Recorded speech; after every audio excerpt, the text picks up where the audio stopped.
reminded of the movie Wizard of Oz. And in that movie, there are three travelers who are seeking the help of the great Wizard of Oz. And when they finally find him, they find out that he's this giant monster with fire and smoke. And well, what happens actually is a little dog goes off to the side and moves a curtain aside, and the people find out that there's a man, a small man, puppeteering everything that's been going on inside of that room. Oh, pay no attention to that man behind the curtain. And Watchtower is a lot like this. They claim to be bigger than they are. They claim to have more credentials than they actually have. And the reality is you're not allowed to look at the man behind the curtain, as it were, because they don't want to be found out for who they are. You cannot find out who the translators are on the translation committee of the New World Translation for Watchtower. And they accuse evangelicals of conspiracies and of cover-ups, and the reality is that what Watchtower is doing is one of the first signs that you are in a religious cult. This is what people like Kim Jong-un, Joseph Stalin, Hitler, all these dictators don't want to be questioned. Anybody that's hungry for power, anybody that wants to control others will say, don't go to college, don't be educated, don't look into our qualifications, don't question us, because if you question us, there's problems with you and we might have to get rid of you. So really, this gets down to how Watchtower began. And the reality is Watchtower does not have a grand group of highly educated scholars that does its translation. In fact, Watchtower was begun by a fraudulent man by the name of Charles Taze Russell. And Russell was a guy that was always selling things like miracle wheat or, healing oils or whatever it was that he was doing. It was always something for the sake of personal gain. And one thing that Charles Russell did was he also claimed to understand the Greek language, and he could find the meanings that had been hidden by former translation committees, and he was making teachings founded on this. Well, it turns out there was a very knowledgeable pastor in the same area by the name of Reverend Ross. And Reverend Ross was telling everybody that Charles Taze Russell was a fraud. And he made no small commotion about it. In fact, what had happened was that Russell was so upset, he accused Ross of slandering him, and he sued Ross. And he says, Ross, I'm going to sue you for all your worth.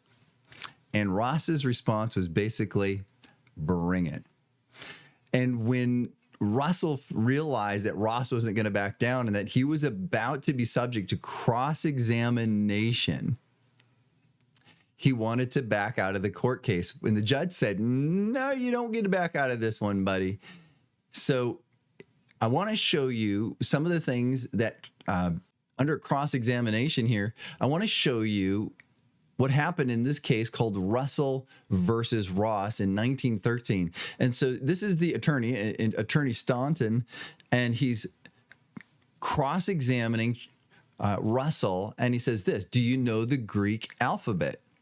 So just look at that. That's not even like a super intimidating question. If you're going to be a Greek scholar, you have to know the alphabet. Okay. So Russell's being asked, do you know the Greek alphabet? And Russell responds, oh, yes. Can you tell me the correct letters if you see them? And then Russell says, well, some of them I might make a mistake on some of them. Well, this is a sign that something's not quite right, because there's not even a first-year Greek student would even answer like that. So I'm just telling you, this is the guy that started Watchtower Organization, the organization behind Jehovah Witnesses. So here's the dialogue continues here. The attorney says, would you tell me the names of those on top of the page 447 I have got here? And notice he's just asking about the Greek letters. And Russell says, well, I don't know that I would be able to. The attorney says, you can't tell what those letters are? Look at them and see if you know. Well, my way is, And then he gets cut off by the attorney because the attorneys get to steer the direction of the conversation. By the way, that's not manipulation. Attorneys don't allow you to take rabbit trails. They want you to stay on topic. So this isn't like he was railroaded into some forced confession. He's just saying, look, this is my question. This is the only question I'm concerned about. You cannot change the topic and move into, well, my way is whatever it was he was going to say. He's not allowed to do that in court. That's just the way courts are. You cannot railroad the conversation. You have to answer the questions. And so the attorney repeats the question, which Russell was trying to railroad his way away from it. And the attorney's keeping him on task. Okay, so not a conspiracy here. The attorney's doing his job. And the attorney says, are you familiar with the Greek language? And notice what Russell says. He says no. Okay, this is the guy who started the entire organization, who said that there was this grand conspiracy out there that the evangelicals were hiding stuff, those big, mean, conspiratorial evangelicals. And meanwhile, the guy who claimed to really have the insights into the Bible didn't know the original language, so he wasn't able to correct the translations of evangelicals, if they indeed even needed to be corrected. Let's go also to Frederick Franz.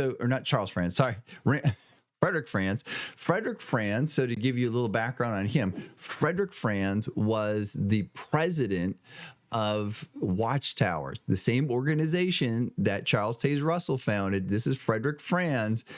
And Frederick Franz has claimed to translate the New World Translation and have a translation committee. And for some reason, he ends up in court in Scotland. I'm not quite sure the context, but this is a well-documented fact in the case called Douglas Walsh versus the Right Honorable James Latham Clyde. Now, this is in Scotland, 1954. This is around the time that the New World Translation was created, by the way. That is not actually him holding the New World Translation. I photoshopped that for the purpose of this show. I don't want somebody going, hey, you photoshopped that. Everything about your show here is fraudulent and made up. Full disclosure, he is not actually holding a New World Translation, but he was part of the translation committee of the New World Translation. And so under examination here, the attorney asked the then president of Watchtower, have you also made yourself familiar with Hebrew? And Franz, the president of Watchtower, says yes.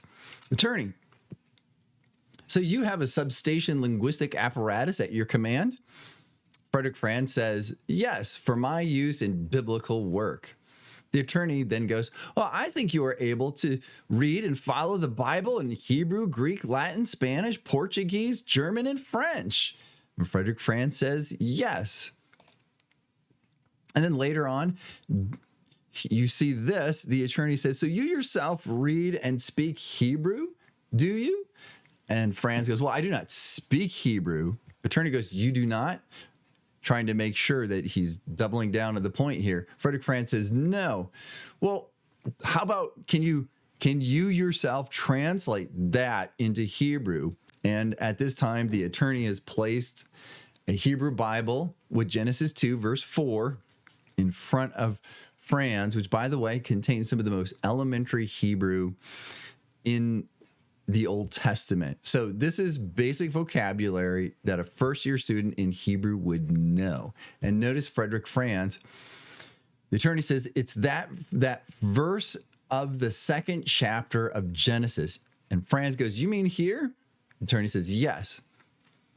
And Frederick Franz says, no. This is not something a true Hebrew scholar would say. You wouldn't come up where there's basic vocabulary and just a first-year student could do this. And now he's claiming to have translated with others, a translation committee. He's claimed to be able to correct all the errors of the evangelical translations.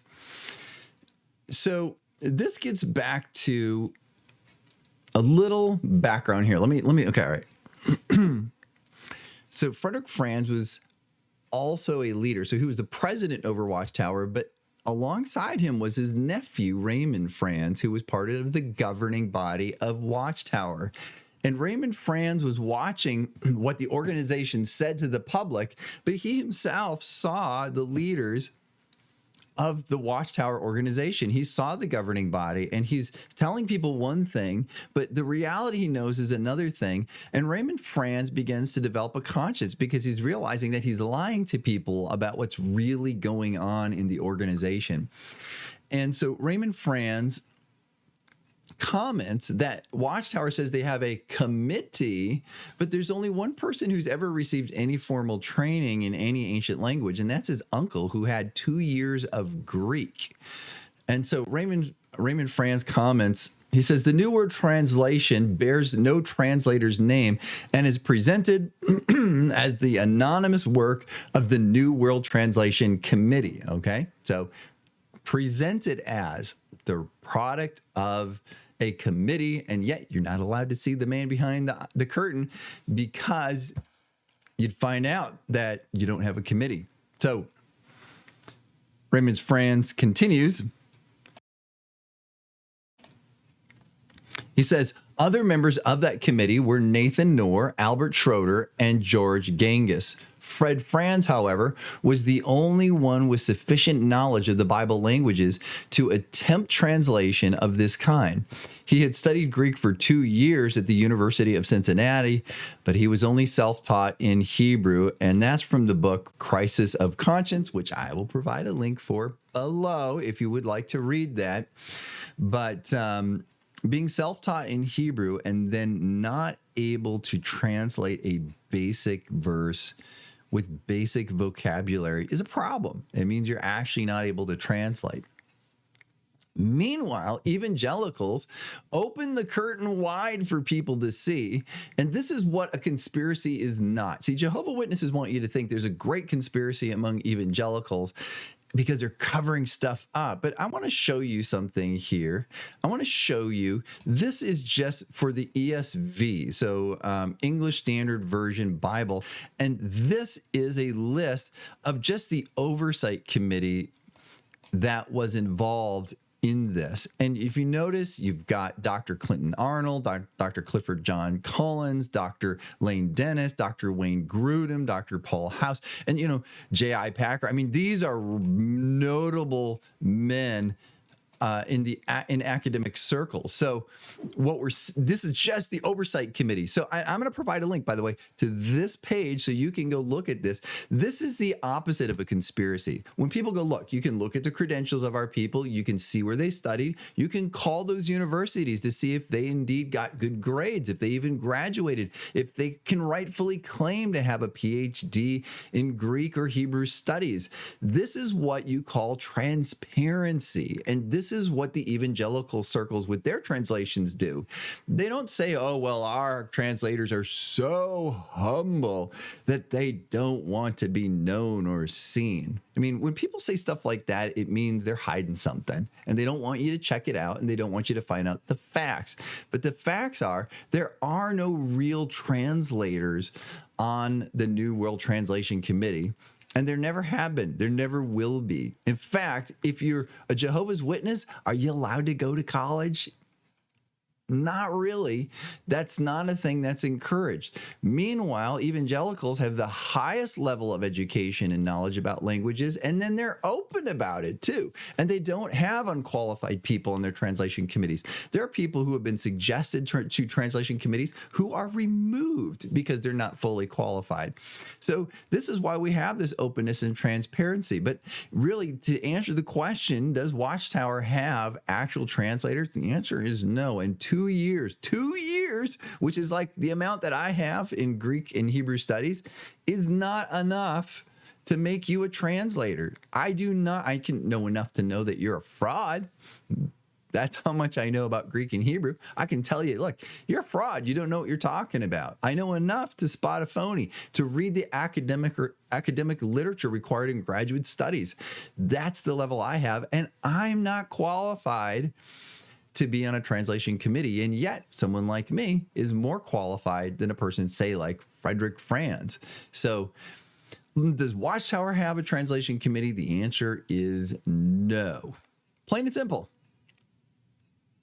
How about we end our podcast there? My name is Pastor Greg Thornberg. I'm from Redemption Bible Church in Casa Grande, Arizona, and you are listening to our podcast.